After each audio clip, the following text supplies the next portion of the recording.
Hey guys, welcome to the Massive Iron Channel. I am Steve Shaw. Guys, I want to talk about in this video alpha destiny and concurrent periodization. I get a ton of questions about concurrent periodization because of alpha destiny, so I want to discuss that in this video.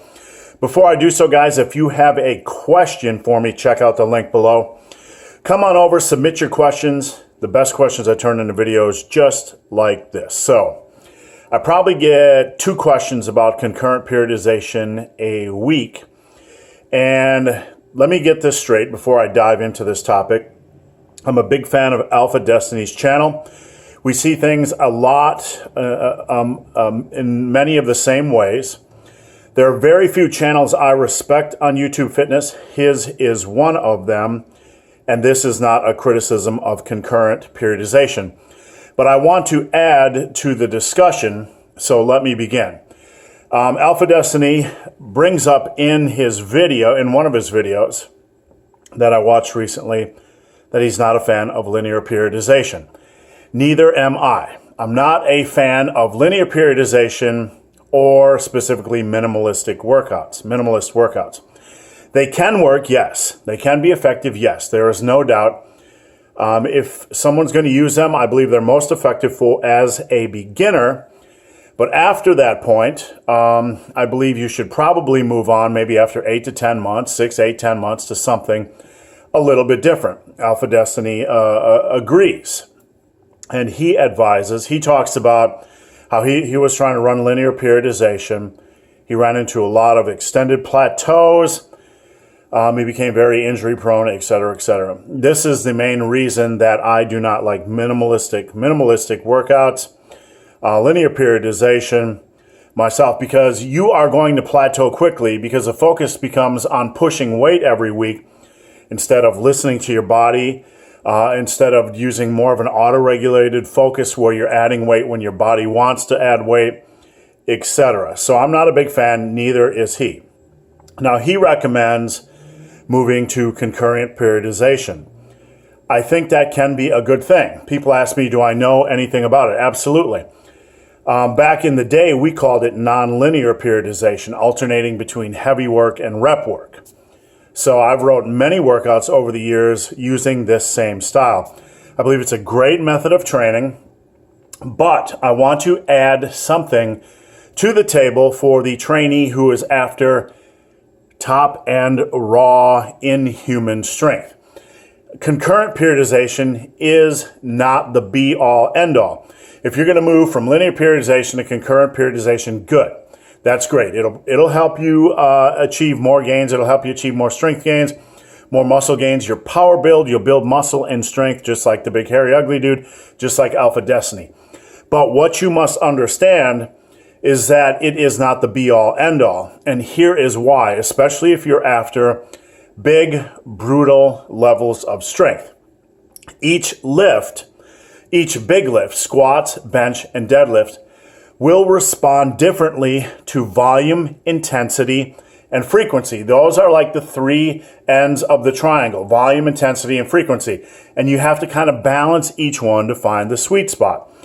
Now, when we are using periodization styles or programming styles that lump everything into the same basket, there is an inherent flaw with this programming style, because not all the major lifts, as you become a intermediate and late intermediate and advanced lifter, not all of these major lifts are going to respond the same way to volume, to intensity, which is weight relative to your 1 rep max, and to frequency. That is something you need to understand. This is not a criticism of concurrent periodization nor of Alpha Destiny, but what you need to do or need to understand as you are using concurrent, you need to learn. You need to listen to your body. You need to understand that each of the major lifts are eventually going to respond differently to volume, intensity, and frequency. Some lifts are going to respond better to more volume. Some are going to respond to greater intensity or weight relative to your 1 rep max. Some are going to respond to a lower intensity but maybe a greater frequency. So there's these are the three major programming variables. You can't do generally all three at the same time: volume, intensity, and frequency. Now let me give you some examples as I close. Deadlift does not, in my opinion, for most people, programming with intensity or weight relative to your 1 rep max, your deadlift will not respond best to that. On the other hand, bench press, for me, responds best to intensity or heavy 85 to 90% of your 1 rep max training. And you can do that a couple times a week. So for bench press, you can use intensity and you can use frequency. For deadlift, it's kind of the opposite end of the spectrum. I do not recommend high intensity or weight above 90% of your 1 rep max, and I do not recommend frequency.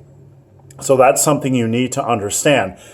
As you progress from, say, a linear periodization to a concurrent periodization, which can and does work. But then you need to understand, as you're the evolving intermediate, evolving and advancing to advanced levels, you need to understand that each of these major lifts is going to respond differently. So they can't just be fit into cookie cutter programs, periodization programs.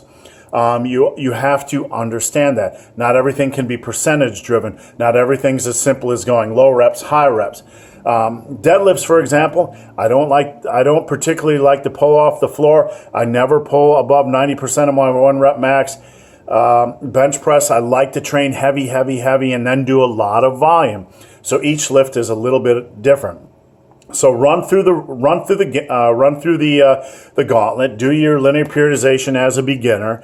Do your concurrent periodization as a late beginner, early intermediate. But know that as you progress through these intermediate levels of training, that each lift is going to be different, and it's not going to be as simple as doing low reps 1 week, higher reps of the other. That's a good starting point, but remember, the magic of any programming style, the magic of any system lies in the evolution of that system. It's not the starting point that matters, it's how you listen to your body, see what is working, and evolve that training style based on your specific needs.